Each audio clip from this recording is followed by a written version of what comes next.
Olá pessoal, tudo bem? Aqui é o professor Haroldo Machado do MIPD 47 Podcast. Estou passando aqui para convidar vocês a assistirem uma série especial que a gente fez aqui no 33º Congresso Brasileiro da Ciência das Plantas Daninhas.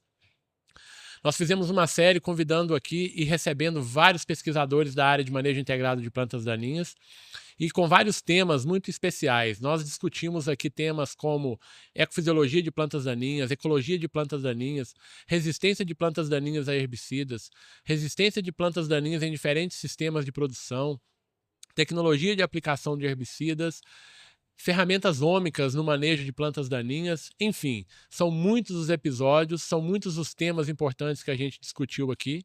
Então, quero convidar vocês a ouvirem os episódios, a assistirem os episódios. Então, os nossos episódios eles estão disponibilizados nas plataformas de áudio, que vocês já estão acostumados a assistir, a ouvir, e também podem assistir pelo YouTube. Nós estamos lá no canal do MIPD 47, tá? Então eu vou peço a vocês que assistam, que curtam, que compartilhem e que se inscrevam no canal do MIPD 47 e que façam esse podcast, que façam esses episódios chegar em mais pessoas, em mais produtores, em mais técnicos, em mais estudantes e na população em geral que precisa conhecer um pouco mais sobre as ferramentas de manejo integrado de plantas daninhas. É isso aí, venha com a gente e vamos acompanhar esses episódios. Um abraço. Olá pessoal, tudo bem? Eu sou o Haroldo Machado e esse é o MIPD 47 Podcast, seu podcast sobre manejo integrado de plantas daninhas. Aqui, as plantas daninhas são um assunto. E nós estamos aqui direto do 33º Congresso Brasileiro da Ciência das Plantas Daninhas, em Campinas, em uma parceria com o Comitê de Ação de Resistência aos Herbicidas, o Agarac Brasil, com esse stand, né, com esse estúdio dentro do stand do Agarac, trazendo aqui então muitos conteúdos, né, muitos episódios aqui de temas relevantes que estão sendo discutidos aqui no Congresso, né, no 33º Congresso. E hoje nós temos aqui nesse episódio, né, a presença dos ilustres aqui do professor Ulisses Antoniassis e do pesquisador Sérgio Decaro, né, que vão contribuir nesse episódio com suas expertises, né, na área de tecnologia de aplicação, um tema muito importante quando a gente pensa em manejo de plantas daninhas, quando a gente pensa no cenário de resistência, né, voltando um pouquinho para o Agarac aqui.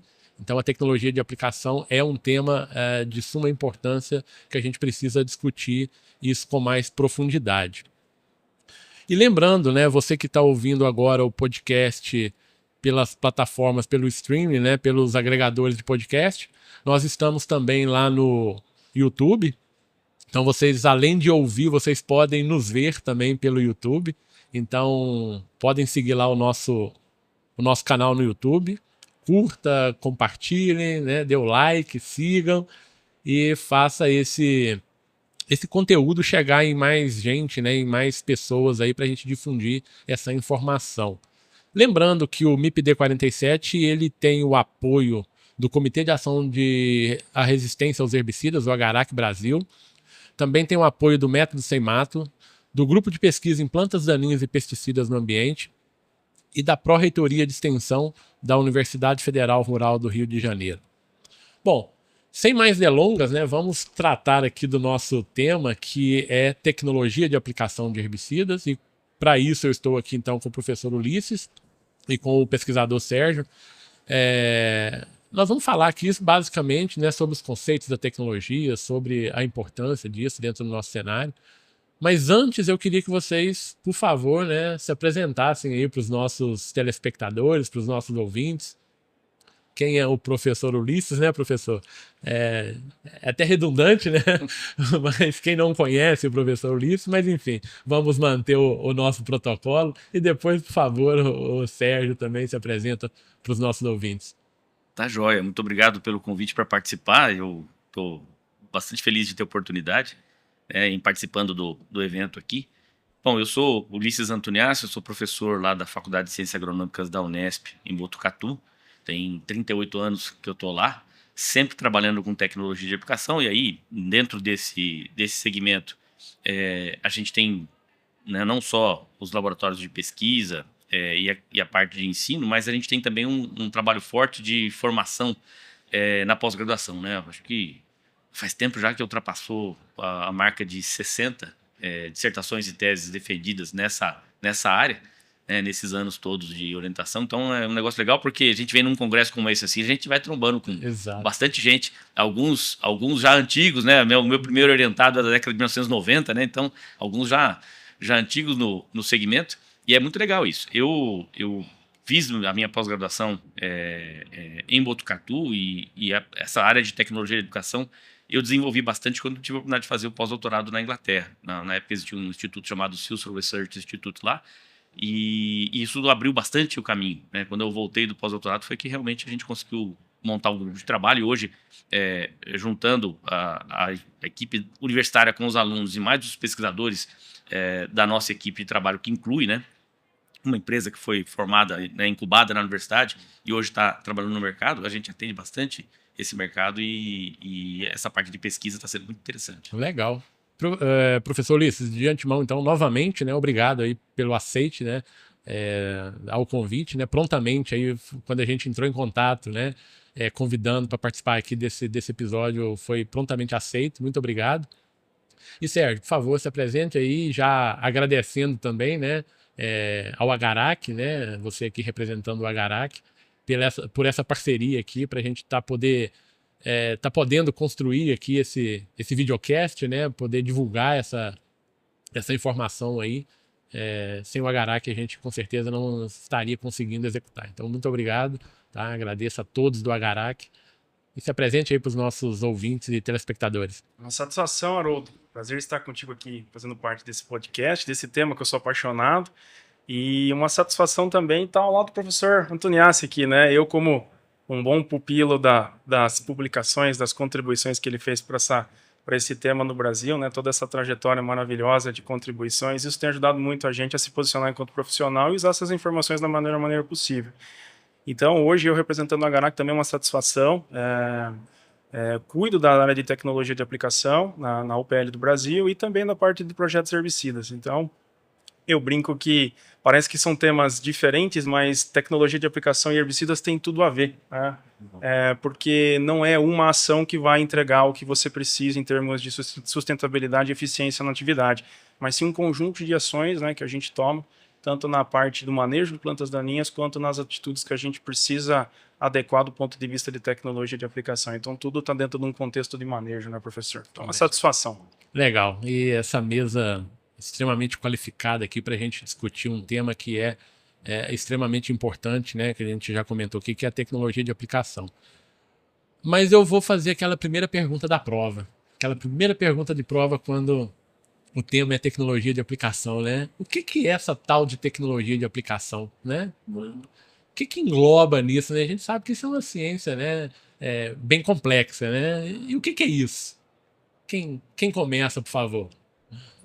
Por favor, Sérgio. Você. Bom, eu como um bom aluno de tudo que eu li, estudei e aprendi, né, da melhor maneira possível e simples, a gente define como a forma correta de se colocar o produto no alvo, né, da forma mais economicamente viável e segura, e quando isso é necessário. Então, essas palavras, elas tentam contextualizar algo que é bastante multidisciplinar dentro das engenharias biológicas, né, professor?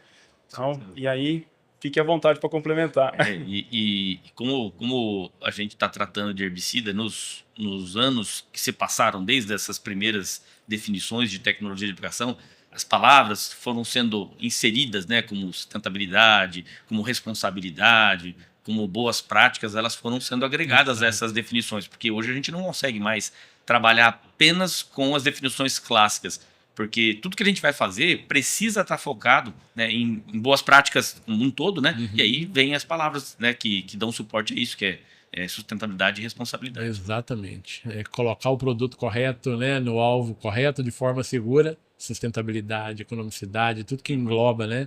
Legal. E qual que é a importância, então, da tecnologia de aplicação? Ou seja, de colocar o produto, né, no alvo correto, da forma correta, quando a gente pensa ali no manejo de plantas daninhas, né? A gente tem muitos desafios, né? Qual que é a importância disso? Olha, eu vou começar, depois eu passo para o Sérgio, mas quando se fala principalmente no manejo em que você tem um cenário potencial de trabalhar com plantas resistentes ou tolerantes, a gente precisa ter uma consciência de que a ação de aplicar ela vai ter uma interferência no processo de seleção de plantas, no processo da eficácia agronômica da aplicação do produto. Então, sempre que a gente conseguir fazer uma aplicação que seja mais uniforme, né, dentro da dose planejada, né, agronomicamente para aquele tratamento, essa dose mais uniforme vai gerar um resultado melhor e mais sustentável. Excesso de dose ou falta de dose, então as doses pontuais extremas, elas vão ser gatilho para a seleção de plantas, por vários motivos. Aí vai depender, claro, de cada produto, do mecanismo, né, de tolerância ou resistência, e é importante então que a gente saiba que o papel fundamental da tecnologia de aplicação é entregar a dose o mais uniforme possível, pensando nesse cenário de resistência. Perfeito. O Sérgio, você quer... Eu acho que o professor contemplou tudo. Acho que não tem... Essa parte da resistência é exatamente isso, né? Tudo que a gente for assertivo, tanto na parte de dentro ou de fora do pulverizador, né? Tem um mundo paralelo, né, professor? Exato. Interações e tudo mais, isso com certeza influi no quanto que cai de produto frente ao que a gente gostaria que caísse. Então, isso pode sim ter um efeito de pressão de seleção muito grande. Então, é o que o professor colocou. Legal. Essa contextualização é importante, né? Porque a gente vai seguir aqui no nosso bate-papo por alguns caminhos e a gente precisa dar essa contextualização, porque às vezes a gente acha que é tudo muito óbvio, né? Mas talvez seja óbvio para a gente, mas para muita gente que está ouvindo, esses conceitos não são tão óbvios assim, tá? E é notório, né? A gente que é apaixonado por tecnologia de aplicação, né? Eu também me incluo nisso, né? Eu também gosto muito dessa área. Dos avanços que a gente tem observado nos últimos anos, né? De avanços tecnológicos dentro da tecnologia de aplicação. Se a gente pudesse fazer aqui uma timeline, né? Desses avanços, do que a gente tem aí, do que aconteceu de importante quando se pensa em tecnologia de aplicação, nesse horizonte aí, talvez dos últimos 20 anos, mais ou menos aí, né? Muita coisa aconteceu, né? O que vocês poderiam elencar assim como que foi disruptivo, né? Que foi importante? Só para levantar a bola depois para o Sérgio também colocar alguns pontos, mas eu acho que tecnologias, elas estão aí e elas representam, na maior parte das vezes, tudo que a gente tem visto de tecnologia nova, como um processo evolutivo. Tá? Claro, algumas coisas realmente romperam barreiras, como drones de aplicação, essas coisas todas. Mas, do ponto de vista da tecnologia de aplicação clássica, é um processo evolutivo. Então, hoje se fala muito em aplicação controlada por sensores, aplicação localizada, spot spraying, um monte de coisas relativas a isso, mas isso não é um lançamento de hoje. Eu trabalhei com isso há 25 anos atrás. Orientei tese, dissertação, então, mas evoluiu muito. Não, talvez naquela época fosse de fato uma tecnologia muito rudimentar para alcançar de fato, né, o interesse do usuário, mas hoje, com a tecnologia evoluindo, a gente tem muito mais apelo. Mas o que a gente não tinha 25 anos atrás, que a gente tem hoje, é uma máquina fantástica de fazer extensão, de levar a informação.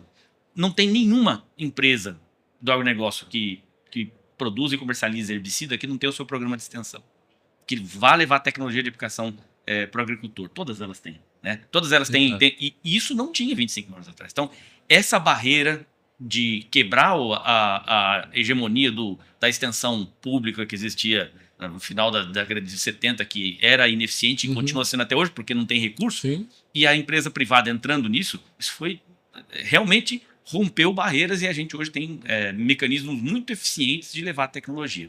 Então, aí o Sérgio tem experiência com isso, porque ele participou desses programas. Acho que são duas coisas importantes então, que você está falando aqui, né, professor? Uma é gerar tecnologia, né, e a gente tem feito isso com excelência, né, aqui no Brasil.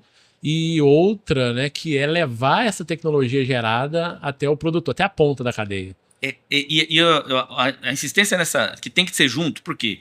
Porque algumas tecnologias que hoje são reconhecidas pelo mercado como novidade, elas não são. Elas estão aí há 25, 30 anos. É que não tinha extensão para levar e não tinha tecnologia para ser adotada. O conceito existe. A primeira câmera para filmar a planta daninha, identificar a diferença entre folha larga e folha estreita e aplicar, é do ano 2000. Exato. 24 anos atrás. E hoje isso parece uma coisa, nossa, do outro mundo, um robozinho vai fazer. Não, isso tem há 25 anos atrás. Já tem 25 anos. Mas não tinha a ferramenta de extensão para levar isso, né, como tecnologia. E, obviamente, a gente melhorou. As facilidades de hoje também de executar, exatamente, né? De executar. Melhorou muito software, hardware, essas coisas todas.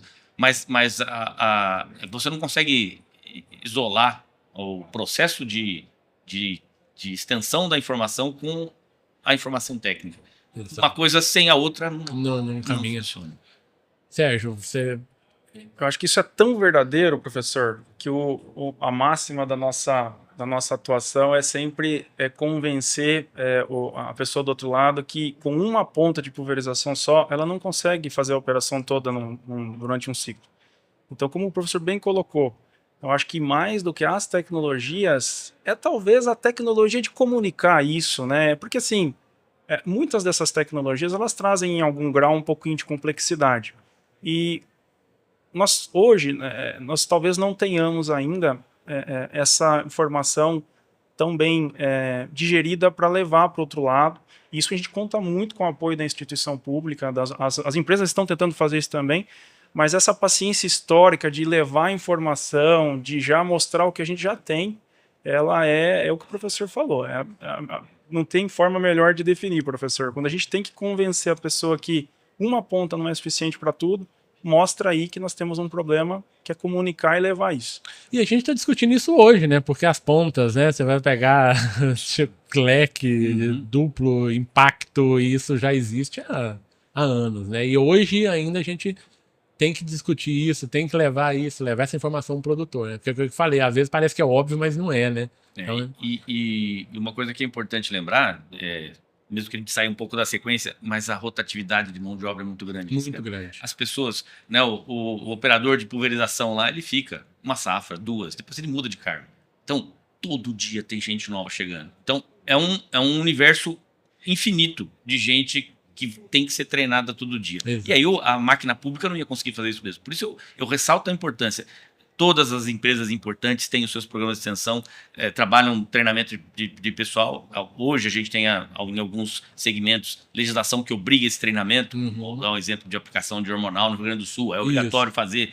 Maravilha. Então, isso acaba incentivando a entrada de mais gente. Mas se não fosse a máquina privada fazendo isso, a gente não teria tecnologia. E uma coisa legal também que você falou, professor, se a gente pegar o nicho, por exemplo, florestais, né, em que tem muita mão de obra ainda, muita aplicação com costal, né, em algumas áreas, algumas empresas ainda utilizam muito isso. Essa parte de treinamento é fundamental, porque a rotatividade lá é muito maior. Às vezes você treina uma equipe uma semana, 15, 20 dias depois você volta, aquela equipe já é completamente diferente. Muda muito. O pessoal fica um pouco e já muda para outro cargo e vai. E aí, Exato. Então, realmente, treinamento, fazer essa informação chegar, ela é fundamental.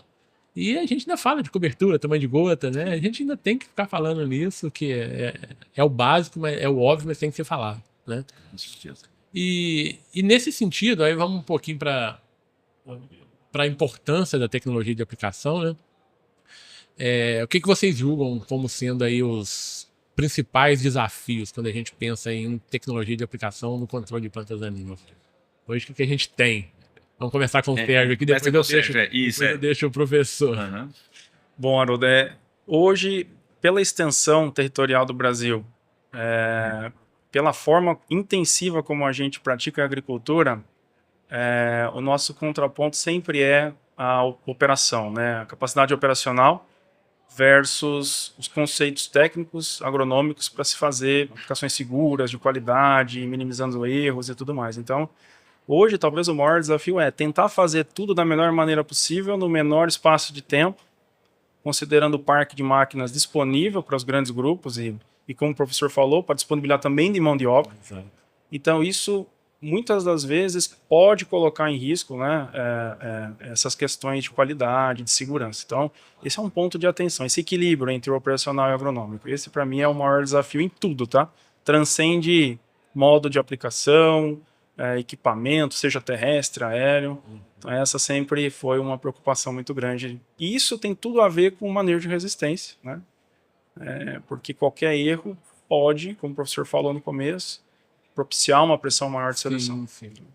Então, é uma dose que às vezes não é Você planeja uma dose, mas não está aplicando aquela dose. Exato, Né? aplica no momento que não é oportuno do ponto de vista da meteorologia, com uma velocidade fora, com um tamanho de gota errado, às vezes não viu que acelerou, a gota ficou muito pequena, enfim, esse tipo de coisa. São desafios, realmente. Professor? Então, complementando, porque o timing de aplicação e as questões operacionais, elas se apertam muito porque a gente tem uma agricultura muito intensiva. O pessoal faz 1, 2, 3 safras, às vezes, em alguns lugares, né? E o ciclo das culturas ficaram apertados. Não tem entre safra mais. Não tem entre safra mais. Então, é dramático isso, com certeza. E aí você soma a esse processo de fazer rápido com as questões regulatórias. Então, hoje, a gente tem que adequar a tecnologia de aplicação e o uso correto e seguro dos produtos a uma série de protocolos. Hoje tudo tem que ser levado em consideração com relação à segurança, por exemplo, com risco de deriva, com faixa de segurança, com janelas específicas de aplicação, né?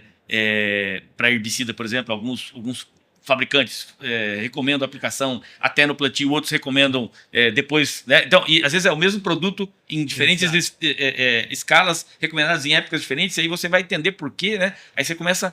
E realmente essa questão regulatória, quer dizer, a necessidade de você seguir o regramento põe estresse na tecnologia de aplicação, porque toda hora você vai ter que lidar com alguma coisa assim, né?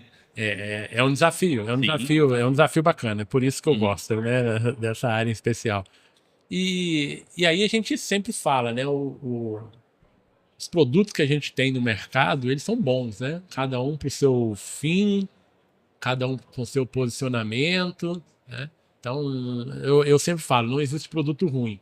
E aí a gente sempre fala que o que pode ser ruim é como você aplica esse produto, né?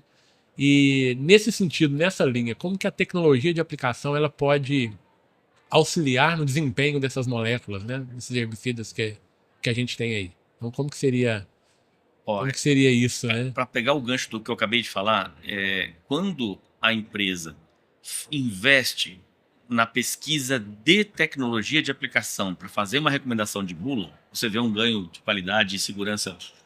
É fantástico. Quando a bula não tem esse cuidado, né? Porque a gente sabe que nem toda a bula é produzida com o mesmo cuidado nesse detalhe. Eu estou falando do posicionamento de tecnologia de aplicação na bula. Não é o posicionamento do produto, dose, época de aplicação. É como recomendar a tecnologia de aplicação. Isso faz muita diferença. Eu acho que esse é um ponto, né, puxando para o nosso lado, em que você tem muita diferença entre produtos que eram para ser iguais, mas que são posicionados de uma maneira melhor ou não, né, ou de uma maneira mais cuidadosa ou menos, né, nas suas bulas, e isso interfere lá. Você chamou a atenção num ponto bem importante, né, professor? Que realmente nas bulas não tem esse carinho especial com a tecnologia de aplicação. Algumas, né? Isso é um processo que está vindo. Acho que desde 2018 a gente trabalhava com o Andef, depois com a CropLife, com o Sindiveg. Tem até uma publicaçãozinha que a gente fez junto com o Fábio Cage, que hoje é do Sindiveg, né? Eu, o João Paulo Cunha de Uberlândia e o Fábio, a gente descrevendo como a tecnologia de aplicação tem que ser apresentada nas bulas. Exato. Isso circulou na indústria inteira. Isso foi um pouco antes da pandemia, né? E a gente vê as bulas hoje adaptadas para aquilo, mas ainda o mercado não está 100% maduro. Ainda é incipiente, né? Mas precisa avançar. Precisa, porque é o fundamental para você ter o uso correto e seguro do produto. Exato, exatamente. Sérgio, quer complementar essa parte aí dessa melhoria de eficácia dos produtos pensando na tecnologia de aplicação? Esse ponto das bulas é fundamental. Essa adequação, salvo engano, professor, de 2017, da qual a gente eu me debrucei muito nesse documento para a gente poder fazer esses ajustes. Foi muito bom, foi um trabalho contínuo, né? Não termina, porque tem muito produto antigo e a gente vai reajustando e tudo mais. Mas bula é um documento oficial. E ali, tantos pontos da regulagem, do equipamento, como também outros cuidados mais da parte de meteorologia, ou mesmo do preparo da cauda, né? De novo, né? Eu vou voltar a falar do estrangulamento operacional que a gente tem. Se a gente fizer um paralelo de 20, 25 anos atrás, assumindo mudanças no que diz respeito à quantidade de produtos que a gente aplica hoje dentro de um tanque ou dentro de um hectare, versus a redução que a gente teve em quantidade de água aplicada por hectare, que é o que a gente chama de volume de aplicação, nós estamos é facilmente chegar numa cifra de 10 vezes mais produto dentro de um mesmo tanque, dentro do mesmo pulverizador. Então isso tudo traz, né, uma demanda extra aí para o professor, para toda a instituição pública, que é entender essa dinâmica de produto dentro do tanque. Às vezes a gente tem uma formulação muito boa, um equipamento muito bom, tecnologias muito boas, mas na conjuntura do que a área demanda para ser usado em termos de produto, às vezes o resultado final não é o que a gente imaginava, ou sai um pouco do previsto em termos de qualidade, tanto da cauda, e aí impacta na questão da gota produzida pela ponta, e vira... Então tudo isso demanda tanto melhorias em bula, ajustes e tudo mais, como a continuidade da pesquisa, né, professor? Não pode parar, né? Uhum. Muita coisa ainda a gente segue a bula, né, dos produtos diluído para um volume de calda de 200 litros por hectare, 150, e hoje estamos fazendo aplicação com 10 litros por hectare, né, pegando drones e usando ali os mesmos conceitos, né, de antigamente, e obviamente que isso vai impactar, né, na formação da gota, na viscosidade, enfim, tudo que vai permear aí esses parâmetros da tecnologia de aplicação, né? Então, realmente é uma coisa que a gente precisa evoluir muito nesse caminho, né? E nesse sentido de evolução, eu queria perguntar aqui para vocês quais são as inovações aí mais recentes que vocês elencam aí na tecnologia de aplicação, né? Drone, o que sistemas de comando eletrônicos, o que a gente pode... Pessoal, estamos aqui. Aí dá pra gente ficar aqui... É um dia só para isso, né, professor?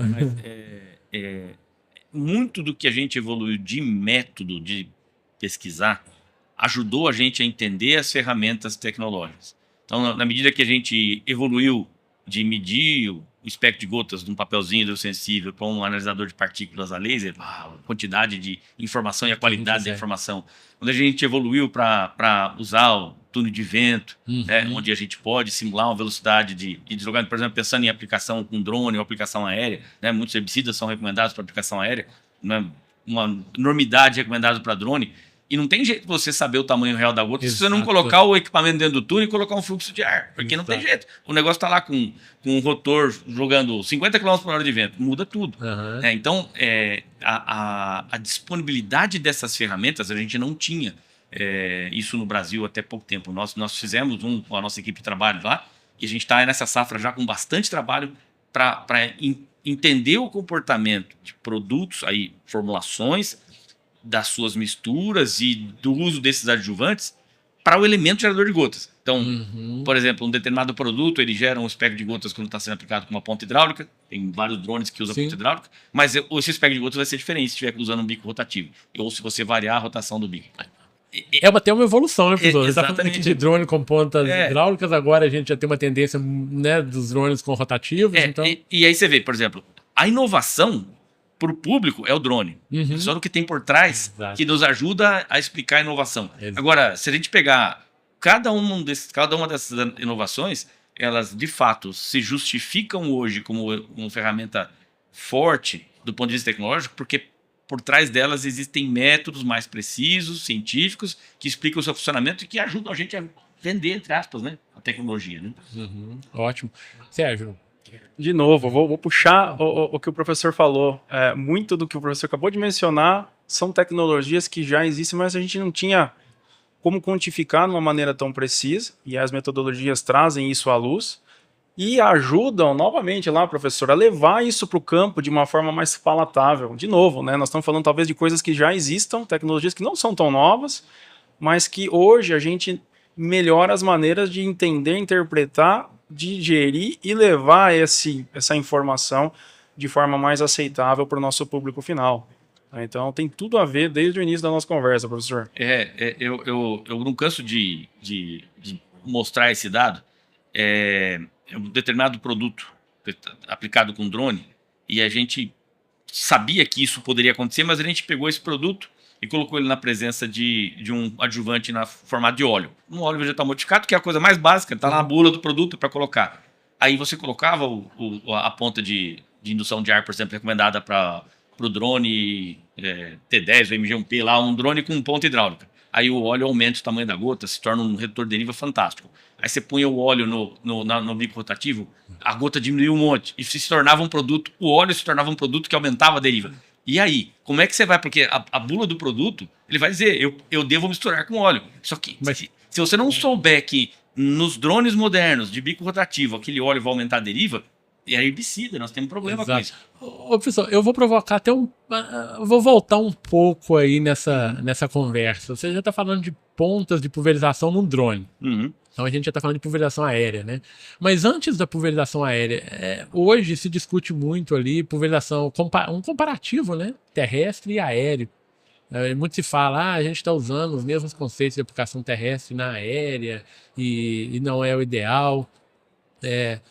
Como que a gente está evoluindo nesse caminho, né? O que a gente, se a gente pudesse falar assim, não, o terrestre está consolidado, aéreo, em especial o drone, a gente está avançando.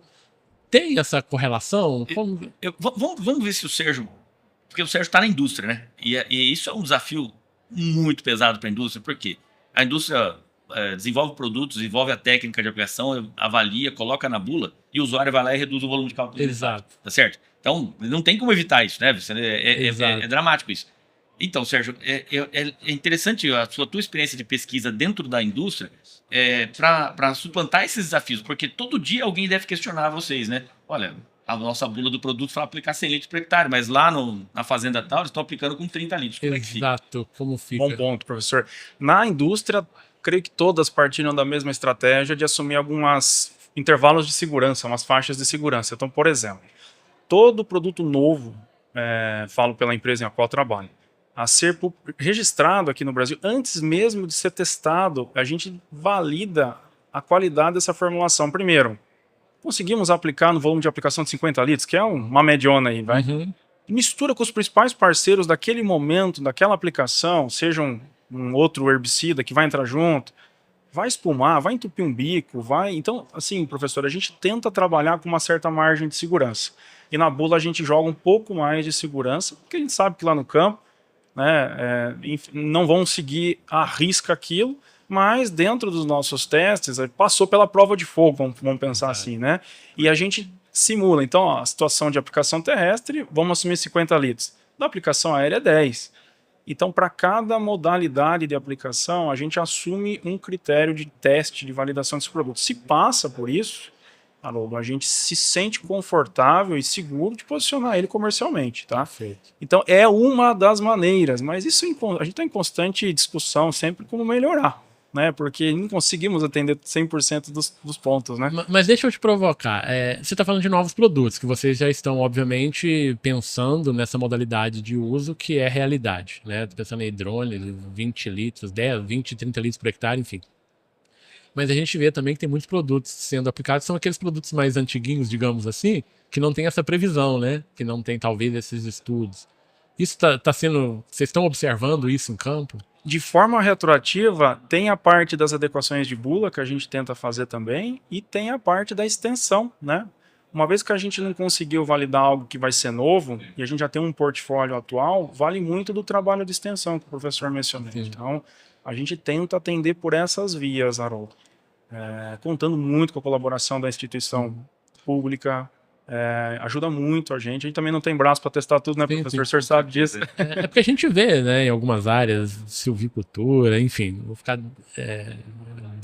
detalhando áreas aqui não, né, eu vou apontar o dedo não, mas a gente vê, né, pensando em drones, né, isso tomou uma escala muito grande, né, e eu digo assim, quase todo mundo hoje compra um drone e acha que é um expert em tecnologia de aplicação, né? E sai fazendo aí aplicações de forma bem equivocada, né? Então acho que esse cuidado a gente precisa ter, né? E levar essa informação, né?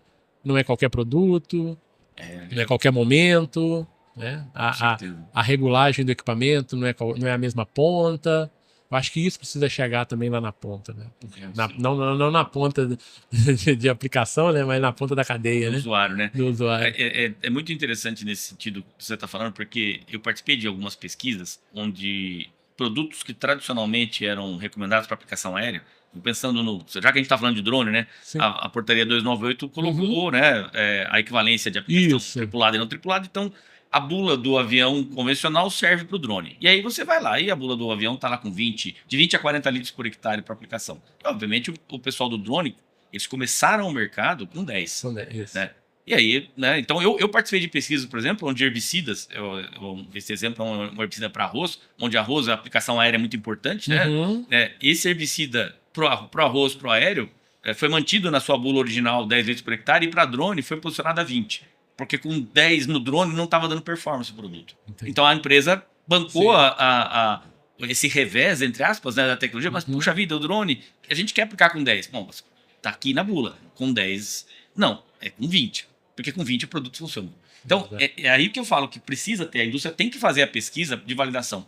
De fato, nem toda recomendação de aplicação aérea convencional atende o cenário de drone. É difícil para quem não está vendo a aplicação, mas na realidade o drone ele se desloca numa velocidade de aplicação terrestre. É 15 a 20, 25 km por hora, ou seja, é velocidade de máquina de barra. Né? Mas ele aplica em altura maior do que o aéreo. Porque um avião convencional aplica 5 metros. Os drones hoje aplicam 8, 10 metros. Então, a gente tem um desafio enorme nisso. Porque se eu posiciono a tecnologia igual do avião, eu posso ter muito mais deriva do que esperado, né? Porque eu estou aplicando mais alto. Exato. Né? Então, assim, precisa mesmo que a tecnologia seja refinada. Ao ponto de que, isso é uma coisa que eu, né, pessoalmente defendo, que a aplicação de drone seja uma modalidade à parte, não um equipamento a mais de aplicação aérea. Mas que drone seja uma modalidade. Tem terrestre, tem aéreo, tem drone. Eu concordo. O drone é um outro universo. É um outro universo. E a gente poderia ficar aqui mais um dia conversando sobre isso, mas realmente eu concordo. Sérgio, alguma observação? 100% de acordo. 100% são coisas diferentes. Não tenha dúvida disso. Não tenho dúvida. A normativa foi muito feliz na oportunidade em abrir o mercado, porque todo mundo aplicava sem uma base legal. Então, ao fazer isso, o Ministério da Agricultura deu um checkmate, assim, viu? Pode aplicar, tá legal. E colocou na portaria que, salvo, né, que deixou aberto para que as empresas fizessem recomendações específicas para os drones. Ela não fechou que tem que ser igual ao do aéreo, mas você pode colocar uma recomendação específica. E isso, na medida que a evolução das normativas ocorra nos próximos anos, vai levar a uma obrigatoriedade das empresas, então, posicionar o drone com informação específica. Então, eu acredito que dentro de um tempo, né, isso já está sendo informado pelo Ministério da Agricultura, a portaria muda e vão colocar um prazo, e a partir daí, que se você quiser aplicar com drone, a sua bula tem que ter informação de drone. Exato. Eu acho que uma evolução inevitável, né? Acho que é inevitável que a gente vai seguir. Bom, pessoal, nosso tempo, ele passa muito rápido quando a conversa é boa, né? A gente já tá chegando aqui ao final do episódio, mas eu ainda quero fazer mais uma pergunta para vocês, tá? Pensando em futuro, né? Como que vocês conseguem observar aí, o que vocês esperam aí dessa nossa área aí, vou chamar nossa, né? Que eu me incluo, da tecnologia de aplicação, o que a gente pode esperar para os próximos anos aí em termos de tecnologia? Certo. Fala um pouco da indústria, que eu acho que é interessante. A indústria é sempre mais rápida. Mais rápida, exatamente. Está na vanguarda. Não, eu creio que os programas de extensão associados com algumas linhas de pesquisa novas que não existiam, tecnologia de aplicação nas empresas, salvo alguns casos muito específicos, eram áreas que não existiam. Essas áreas passaram a existir a partir dos anos 2000, vamos chamar assim, né? De uma maneira bastante tímida. Essas áreas começaram a ganhar mais investimento, então vai dar mais robustez na recomendação, na qualidade da informação gerada, e esse investimento também associado às parcerias público e privadas com empresas que fazem disso como no seu dia a dia, no sentido de estudar a tecnologia de aplicação mesmo. Então, eu vejo assim, as empresas elas olham isso muito também sob o pilar do ESG, a sustentabilidade que a gente tem hoje dentro dos nossos DNAs das empresas, elas acabam que, inevitavelmente, obrigando a gente a levar uma informação de qualidade. Não basta ter só o produto. Se a gente não aplicar da maneira correta, esse produto não sobrevive por mais do que 1, 2 anos. A gente já viu isso. Tem N casos. Esse é um dos mantras que a gente sempre fala, né? Não adianta você ter o melhor produto se você não aplica esse produto de forma correta. E a outra faceta também é verdadeira, né? No que foge ao produto em si, mas que entra na esfera das máquinas, dos equipamentos. Uma coisa não sobrevive sem a outra. Exato. E, assustadoramente, a gente não vê muito desse engajamento entre empresas de máquinas com empresas de produto. Talvez agora a gente vê um pouco mais nos últimos anos, mas isso não existia, né, professor? Não. E esse hiato, ele levava a erros no campo, porque o produtor muitas das vezes via algo desenvolvido pelas empresas de produto que não tinha adequação para a máquina, ou vice-versa. Então, hoje, eu acho que as empresas, recapitulando, né, programas de extensão, maior investimento em tecnologia de aplicação, uma comunicação mais aberta, tanto para quem está do outro lado usando o produto, como para quem desenvolve as máquinas, isso tudo traz grandes chances da gente ter aplicações mais sustentáveis e seguras. E tem o último fator para finalizar minha fala, que é, eu acredito muito, tenho um otimismo muito grande com relação a essa nova geração que está vindo aí. Essa geração mais tecnificada, vamos pensar assim, tanto os Zs quanto os alfas, hein? Então, essa galera, eu acho, professor, que eles vão ter uma facilidade maior de abraçar essa parte tecnificada aí da aplicação de produtos e, quem sabe, quebrar um pouco, acelerar um pouco essa barreira, né? É o digital, né? É a galera digital. É importantíssimo isso, porque muitas das tecnologias que hoje estão conseguindo algum espaço, elas falharam 20 anos atrás, porque não tinha essa cultura digital, não tinha informação.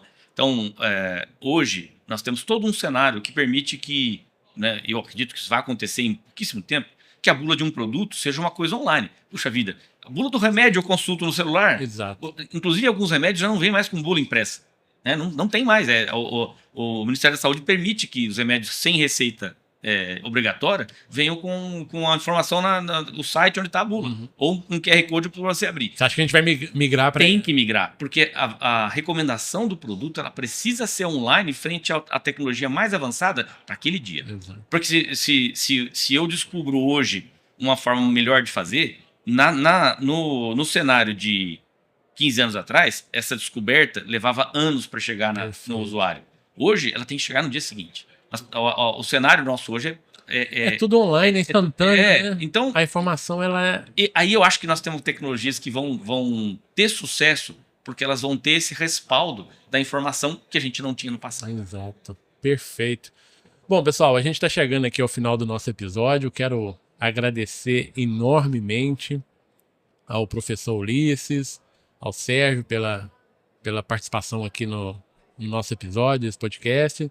E para encerrar, eu queria que vocês fizessem, né, aí cada um a sua consideração aí sobre esse tema tão importante que é a tecnologia de aplicação. Só para a gente amarrar aqui e encerrar esse nosso episódio. Por favor, professor. Não, Você, Sérgio? Isso. Por ordem de idade aqui, eu defino aqui, os mais novos primeiro. Pessoal, quem está nos ouvindo, busquem informação, busquem um amparo técnico. Eu acho que hoje a informação ela é democratizada. Acabamos de falar disso aqui, bula, né? Então, a informação ela é disponível e ela é gratuita. Então, busquem essas informações. Muito está na bula dos produtos já em si, né? Enfim, se dediquem a essas áreas, né? Acho que quebrem o tabu do agro. O agro é tech demais, muito mais do que a gente imagina. Essa informação é importante. E vou dizer assim, a gente daqui da iniciativa privada, nas empresas, a gente recebe muita gente fora do Brasil. Então, a mensagem final aqui, a agricultura brasileira é a mais tecnificada do mundo inteiro. Eu não tenho dúvida nenhuma disso. Então, para quem é mais jovem, para quem está entrando no mercado de trabalho e está nessa área, vocês estão no caminho certo, vocês estão na área certa. Então, aproveitem, se profissionalizem, né, que o futuro é muito promissor para todos vocês. Você falou uma coisa muito importante, antes de passar a palavra ao professor, eu acho que é comunicar com a sociedade, a parte da tecnologia de aplicação, né? A gente vê muito preconceito, né? O pessoal vê um avião fazendo uma aplicação, ou vê um drone, isso já causa um impacto negativo para a sociedade muito grande. E a gente tem tecnologia, né, para aplicar de forma correta. Então acho que você tocou num ponto muito importante, Sérgio, que é levar essa informação para a sociedade, não só para o agro, mas para fora do agro também, né? Levar isso e falar, ó, nós somos bons, nós fazemos as coisas certas e com maestria, né? Acho que bem colocado. Professor? Então, eu pegando o gancho do que o Sérgio falou, essa geração que está entrando agora, são pessoas que já vêm com essa cultura da comunicação, do online, também precisa se capacitar para fazer as coisas dentro do conceito de responsabilidade e sustentabilidade. Por quê?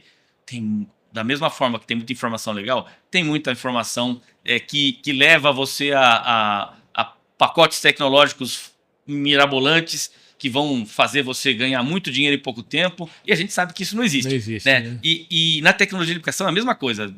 Eu canso de dizer, tem um determinado pesquisador que ele vem uma vez por ano aqui no Brasil, ele é de fora, dá 3 ou 4 palestras, faz uma bagunça lascada, e a gente leva 1 ano para corrigir o que ele faz aqui. Porque ele vem e fala tudo errado, mas ele fala muitas vezes o que o agricultor quer ouvir.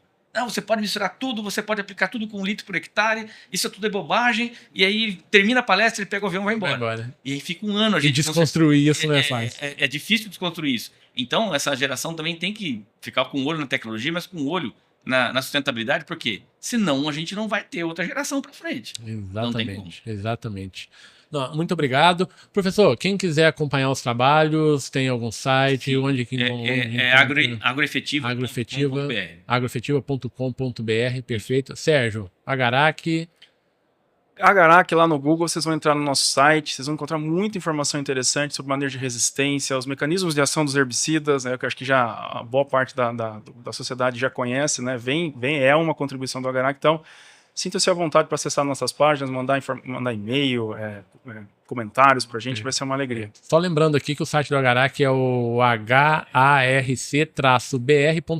né? Quem quiser alguma informação, entra lá no site do Agarac. E novamente, muito obrigado, professor Ulisses, muito obrigado ao Sérgio, obrigado ao Agarac aí pela parceria, né, nesse projeto.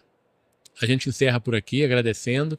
E a vocês, meus ouvintes, né, um abraço e até o próximo episódio do MIPD 47 Podcast.